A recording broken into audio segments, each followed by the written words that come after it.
So you've successfully made your first table, complete with inverse legs because you got in a hurry and mortised the wrong sides of the legs, and instead of making new ones, you just went with it. And yeah, this is not my first table, and I still screwed this up somehow. So I wanted to put it out there. We all screw up from time to time. Don't let it ruin your day. Regardless, your new table will most likely consist of legs, aprons, and a top. The aprons are easy enough to attach to the legs, but when it comes time to attach to the top to the aprons, we need to pay a little more attention to something called wood movement. And in this context, we're talking about wood movement two ways, both this way, like wide and narrow, but also this way.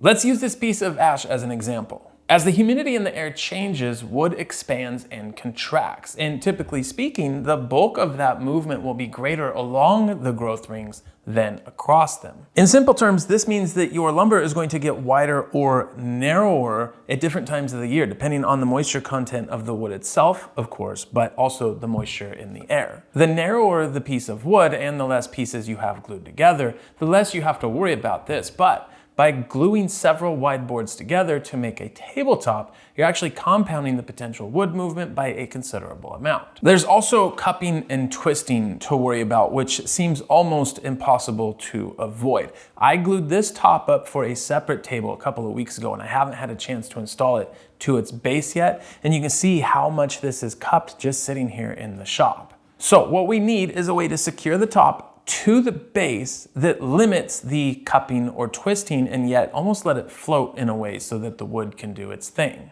Enter Z-clips. Z-clips or tabletop fasteners are able to accomplish both of these tasks at once. One end slides into a pre-made groove in the apron at just the right height, depth, and position, and the other gets screwed into the top itself. That combination will let the tabletop move as it needs and still keep it down flat to the base.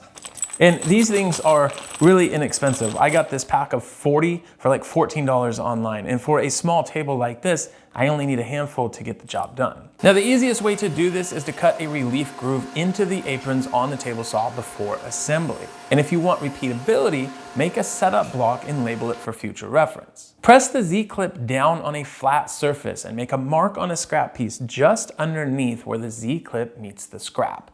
Then bring the clip around to the end of the scrap and slide it forward just about where the clip starts to bend and make another mark just at the end of the top portion of the clip. Set your blade height to that mark and set your fence so that the blade lands just inside of the first mark, and then make a single pass. To double check the fitment, grab a couple of Z-clips and fasten the setup block to another piece of wood and see how well it moves, or rather doesn't move. Also, make sure you label the setup block so that you don't get it confused as a piece of scrap and accidentally throw it away. Once you're set up, run your aprons through the blade, paying attention to which way will be the up or the down or the inside or the out so you don't get your grain orientation mixed up on your table. Now here's the way I like to do this. My table is already built, finished, and ready for the top to be installed. On a small table like this, I like to clamp the top to the base once I get my reveal just right on all sides, and then flip it upside down, and this will make it a lot easier to work on. Then I'll slide one of the clips about halfway or so into the slot, pre-drill a pilot hole using a self-centering drill bit, and then a little wax on the screw threads will help them go in easy and will lessen the chances of stripping the head out. Then just rinse and repeat for the rest of the clips. One question that always gets asked here is how many clips are you supposed to use? I think every 8 to 12 inches apart is a pretty good rule of thumb, but it's also a use your best judgment kind of thing. And another question would be, do you need to install them on all four sides, like the ends? And in my opinion, yes, you do. The clips on the sides are allowing the top to expand and contract, which moves the clips in and out of the groove. The clips on the ends are not going to move in and out, but they will move side to side as the top gets wider and narrower, and will help prevent the top from lifting up and cupping.